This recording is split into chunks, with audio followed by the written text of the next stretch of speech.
Right. And I think that people have a misconception, if you will, Yeah, I mean, about the building you trades. hear it all the time, And it's and it's not true. first of all, it's simply not true, and B, it's this rhetoric is divisive, Yes. and recently, and I'll just address this head on.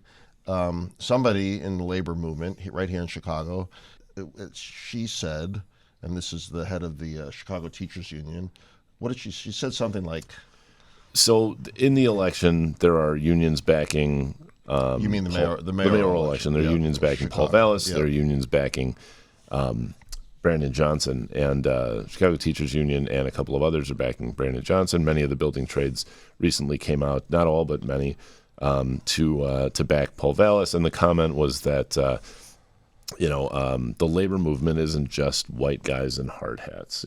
That's what it characterized the building trades as, white guys in hard hats, which, surprising to hear, disappointing to hear from a fellow member of the labor movement. Yeah. But certainly just not true. First of all, it's definitely not true.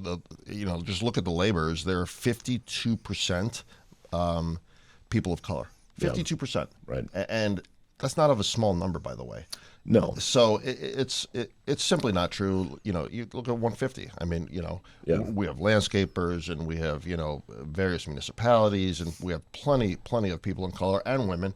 And by the way, we're actually encouraging people of color and minorities through the programs that you're heading up, Marcus, Yeah. and not just we meaning 150. I mean we meaning the building trades. So for her to say that is, A, I think it's just short-sighted. B, it's divisive. And do we really need it to be divisive or divided in the labor movement? We got our own problems. We got enough problems. The last thing we need is to be divided. You could be divided about who you're voting for as a candidate. That happens all the time, right?